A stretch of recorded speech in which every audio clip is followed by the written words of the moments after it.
सभी देवतागण गयासुर को भूमि पर स्थिर रखने का भरसक प्रयास तो कर रहे थे, किंतु समय गयासुर की असीम शक्ति के समक्ष पर्याप्त नहीं था। यज्ञ की पूर्ण आहुति करनी पड़ती है, इसलिए मुझे भी इस यज्ञ की समाप्ति करनी होगी। तथा सभी देवता महादेव की सहायता के लिए प्रार्थना करने लगे और अंततः महादेव प्रकट।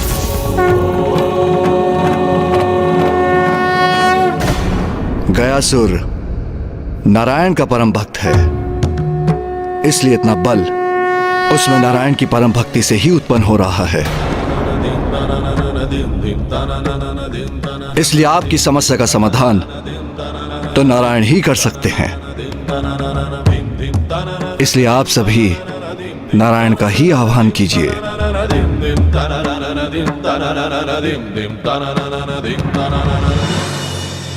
ओम नमो नारायणाय नमः। ओम नमो नारायण नमः।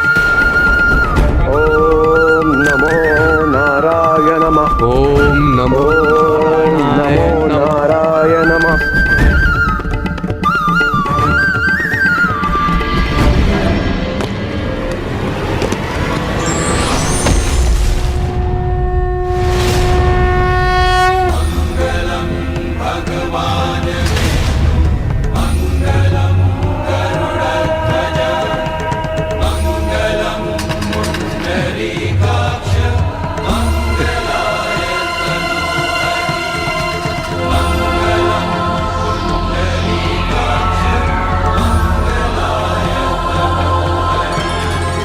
हे प्रभु, मैं तो आपके चरणों के तले स्थान पाकर धन्य हो गया। प्रभु, यदि आपकी आज्ञा हो तो मैं पूरा जीवन अचल आपके चरणों के नीचे स्थित रहूं। मैं तुम्हें आदेश देता हूं गयासुर कि तुम धरती में समा जाओ, ताकि कोई भी अपने पापों का प्रायश्चित किए बिना मात्र तुम्हारे निकट आकर मोक्ष न प्राप्त कर सके। प्रभु, मैं आपके आदेश का पालन अवश्य करूंगा।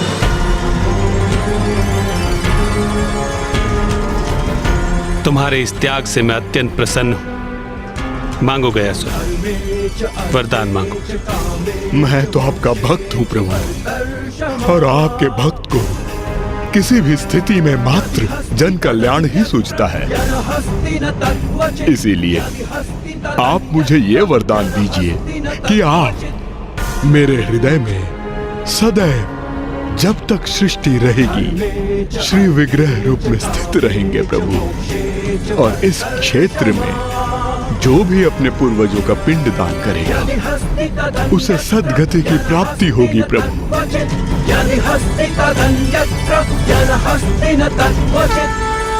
तथास्तु, तथास्तु, तथास्तु।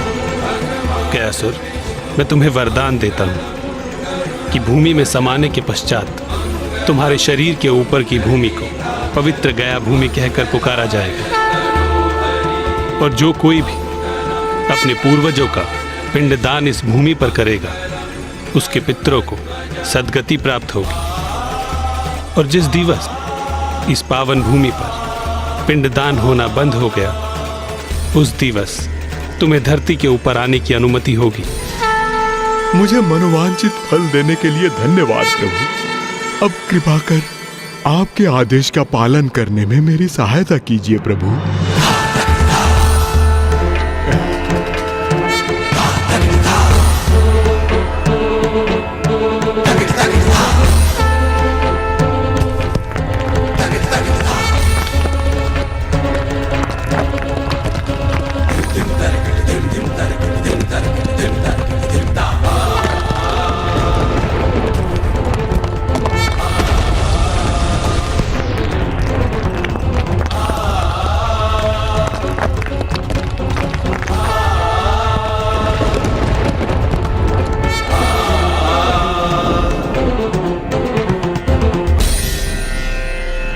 पुत्रों, ज्ञानरी के पिशाच और सुबोध को गया ले जाओ।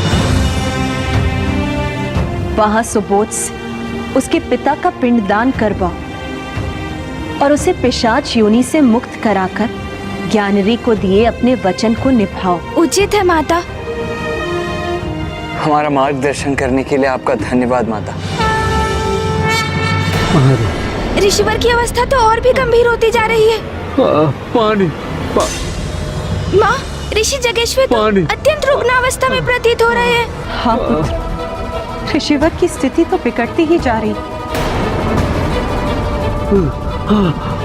यदि वो अन्न और जल से वंचित रहे तो शीघ्र ही उनका अंत हो जाएगा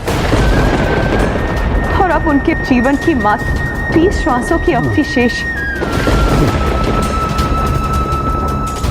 महादेव महादेव। माँ, यदि हम पिताश्री के काशी आगमन का उपाय नहीं कर सके तो हम सब ब्रह्म हत्या के दोष के भागी बनेंगे।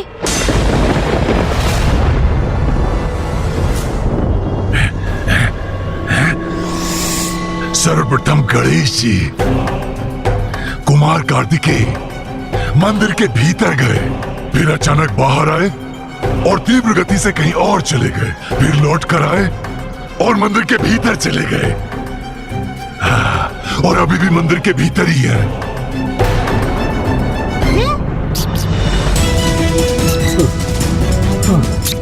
महादेव। वो देखिए, प्रभु आ गए।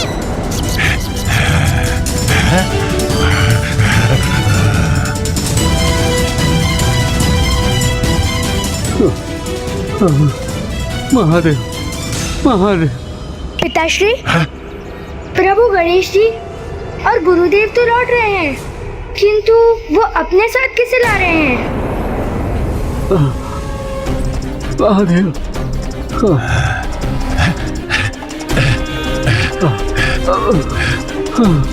महादेव महादेव। ओम नमः शिवाय। ओम नमः शिवाय। ओम नमः शिवाय। ओम नमः शिवाय। ओम नमः।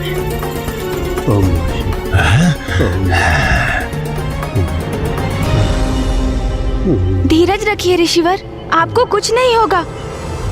ओम नमः शिवाय। ऋषि है, माता के मंदिर से आ रहे हैं।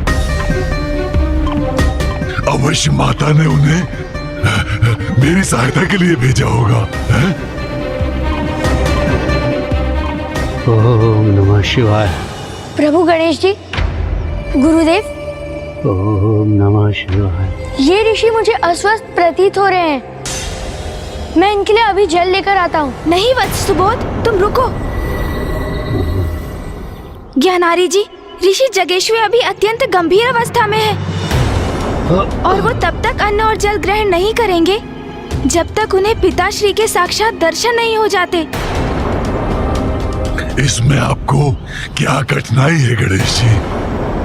आप तो स्वयं महादेव पुत्र हैं। आप उनका आह्वान करेंगे तो अवश्य प्रकट होंगे।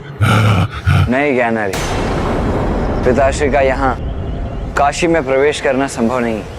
हमें कैलाश जाकर किसी उपाय से पिताश्री को ऋषि जगेश्वर के लिए यहाँ आने के लिए सहमत करना होगा, क्योंकि ऋषिवर के जीवन की रक्षा का बस यही एकमात्र उपाय है। तो फिर मेरी मुक्ति का क्या होगा? माँ ने स्पष्ट किया है, तुम्हारी मुक्ति के लिए हमें गया जाना होगा। आपने इतने समय बड़े धैर्य का परिचय दिया है ज्ञानारी जी, किंतु थोड़ी और प्रतीक्षा कीजिए। हम आपको गया अवश्य ले जाएंगे, किंतु उसके पूर्व हमें ऋषिवर की अवस्था को सुधारने का उपाय करना होगा।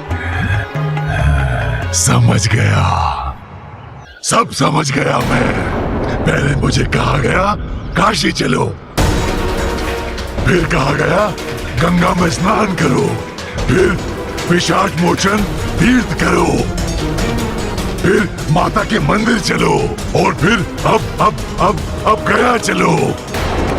यहाँ चलो, वहाँ चलो, ये करो, वो करो, और अब आप दोनों ने इस ऋषि की अवस्था का दायित्व उठा लिया। इनके प्राण जाने को है तो महादेव के दर्शन होना चाहिए, तो इनके प्राणों की रक्षा होगी। मैं तो पूर्व से ही मृत हूँ और एक मृत पिशाच की समस्या इस जीवित ऋषि के कष्ट से कम महत्वपूर्ण है। मेरी समस्या से ऊपर मैं किसी की समस्या को स्वीकार नहीं करूंगा। ये ऋषि तो स्वयं अपने प्राण त्यागने को आतुर है। ये उनका आर्ट है, तो क्यों ना मैं ही उनकी सहायता कर दूं। मैं ही उनके प्राण ले लेता हूं। जब इनके प्राण ही शेष नहीं रहेंगे तो इनकी समस्या का स्वतः ही अंत हो जाएगा। अब इनकी आत्मा और मुझे दोनों को गया ले जाइएगा और वहां हम दोनों का विधिवत श्राद्ध और पिंडदान करवा दीजिएगा।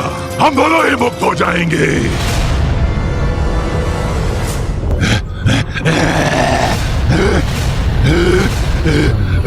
रुकिए ज्ञानारी जी। नहीं, मात्र यही मार्ग शेष है और कोई अन्य उपाय नहीं हो सकता। जब तक इसे दंड नहीं दूंगा ये पिशाच रुकने वाला नहीं है। भैया रुक जाइए। जब तक जीवित थे आप निरंतर पाप करते रहे और अब मृत्युपरांत भी आप पाप कर रहे हैं। हत्या करने जा रहे हैं, वो भी एक तपस्वी ऋषि की। महादेव के परम भक्त की हत्या करेंगे आप। ज्ञात भी है आपको, यदि आपने ऋषि जगश्वे का स्पर्श भी किया तो महादेव के कोप के भागी बनेंगे आप। उनकी क्रोधाग्नि भस्म कर देगी आपको।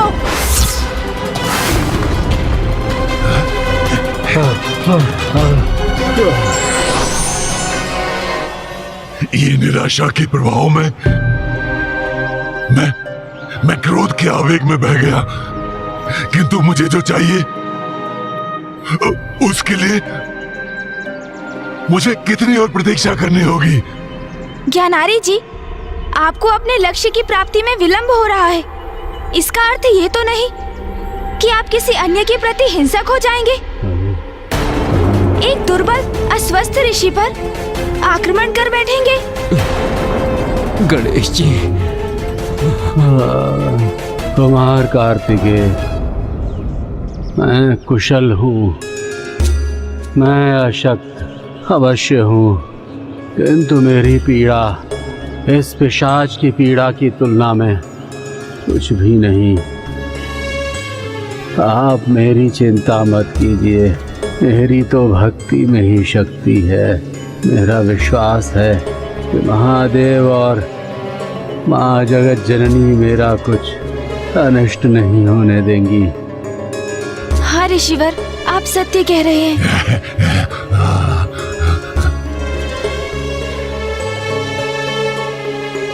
मूषक जी, प्रभु, आप यहीं रुकिए, ऋषिवर के निकट।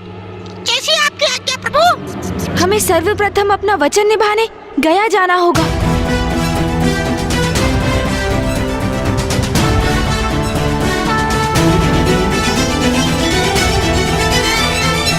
माता, आपको इस प्रकार काशी में एकाकी छोड़कर जाने का मन तो नहीं कर रहा है, किंतु आपके आदेश का पालन करने हेतु सर्वप्रथम हम ज्ञानारी जी की सहायता करने, उन्हें पिशाच योनि से मुक्ति दिलाने, उन्हें गया ले जाएंगे। हम ज्ञानारी जी को शीघ्र मुक्ति दिलाने का प्रयास करेंगे, जिससे शीघ्र यहाँ आकर आपको एवं पिताश्री को मिलाने का प्रयास कर सके। माँ, मैं भी बड़ी अधीरता से उसी दिवस की प्रतीक्षा कर रही हूँ पुत्र, जब स्वामी के अंश से पुनः मेरा संयोग होगा। प्रिय,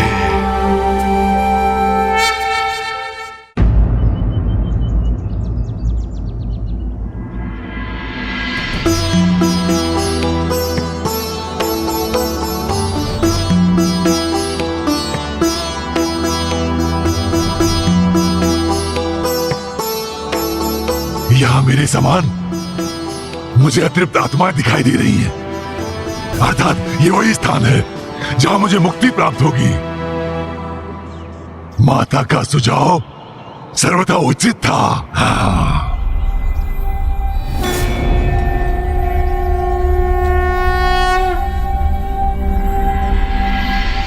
इस आत्मा को मुक्ति दिलाने के लिए हमें श्राद्ध करना होगा, परंतु मुक्ति कितनी आसानी से मिलेगी वो इस बात पे तय होगी कि जिनका पिंडदान हो रहा है वो अपने जीवन काल में कितने पाप किए हैं। पिताश्री ने तो अनेकों पाप कर्म किए हैं, उनके लिए मुक्ति पा पाना कैसे सरल हो पाएगा।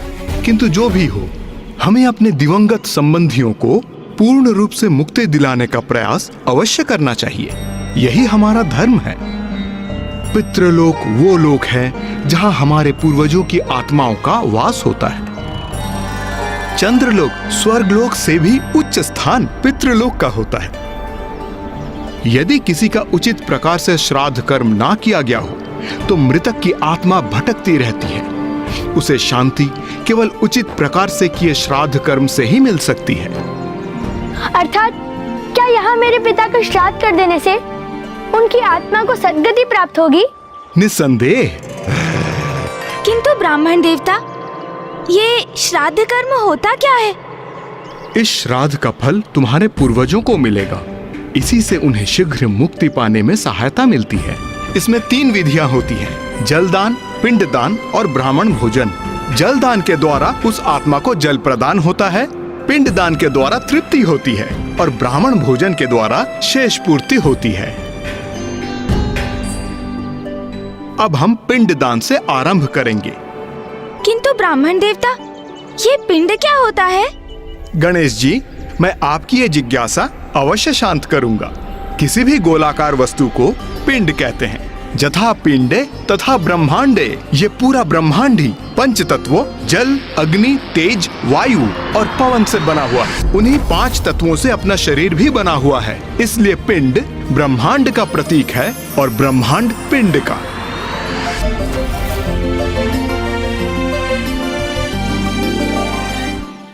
यहाँ तक कि हमारा शरीर भी एक पिंड ही है और पितरों का पिंडदान इसलिए किया जाता है ताकि उनका पिंड अर्थात इस शरीर रूपी पिंड से आसक्ति छूट जाए और वो आगे की यात्रा आरंभ कर सकें और दूसरा पिंड या दूसरा शरीर या मोक्ष पा सकें। ब्राह्मण देव, हम पिंडदान का महत्व तो समझ गए, किंतु ये जल तर्पण क्यों आवश्यक है? मृत व्यक्ति की आत्मा को जल की बहुत प्यास होती है, किंतु उसे किसी भी जल के स्रोत के निकट जाने की अनुमति नहीं होती है। इसलिए उसके पुत्र द्वारा दिया गया जल उसकी प्यास बुझाता है और वही जल वो आत्मा ग्रहण करती है। इसलिए जल का तर्पण परम आवश्यक है।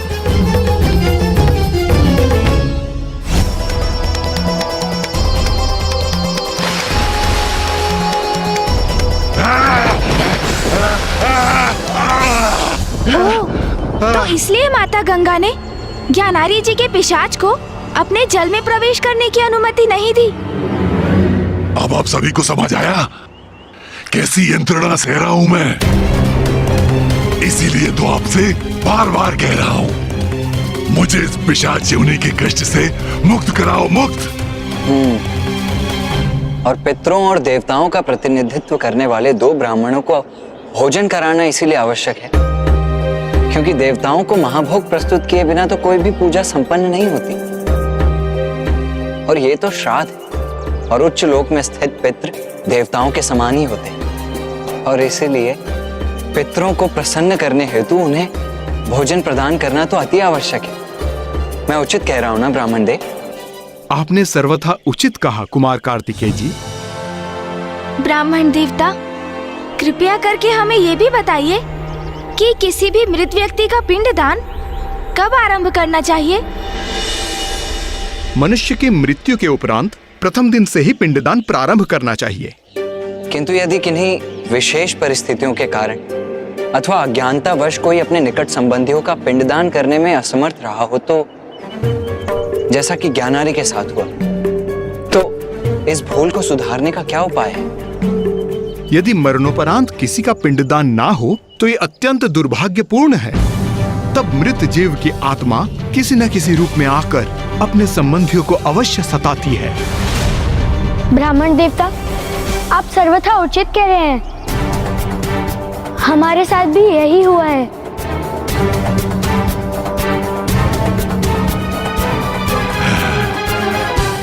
किंतु समस्या का निवारण भी संभव है। गया की पावन भूमि है वो समाधान। जिस आत्मा का पिंडदान मृत्यु के समय नहीं हो सका, उस आत्मा का पिंडदान इस गया में संभव हो सकता है। और पिंडदान होते ही उस मृत शरीर की आत्मा का अपने मृत शरीर से मोह भंग हो जाएगा और उस पिंडदान के प्रभाव से उसे एक नवीन शरीर प्राप्त होगा, जिसके द्वारा वो उत्तम लोकों की यात्रा करेगी। नवीन शरीर अर्थात ब्राह्मण देवता? मृत्युपरांत प्रथम दिवस से जैसे ही पिंडदान की विधि आरंभ होती है, तभी प्रतिदिन उस आत्मा के लिए एक नवीन शरीर उत्पन्न होने लगता है और ये प्रक्रिया 10वें दिवस में जाकर समाप्त होती है। नवीन शरीर? तो क्या मुझे भी नवीन शरीर प्राप्त हो जाएगा? फिर मुझे मुक्ति पाने की क्या आवश्यकता है? इस नवीन शरीर को यातना शरीर कहते हैं। यातना शरीर?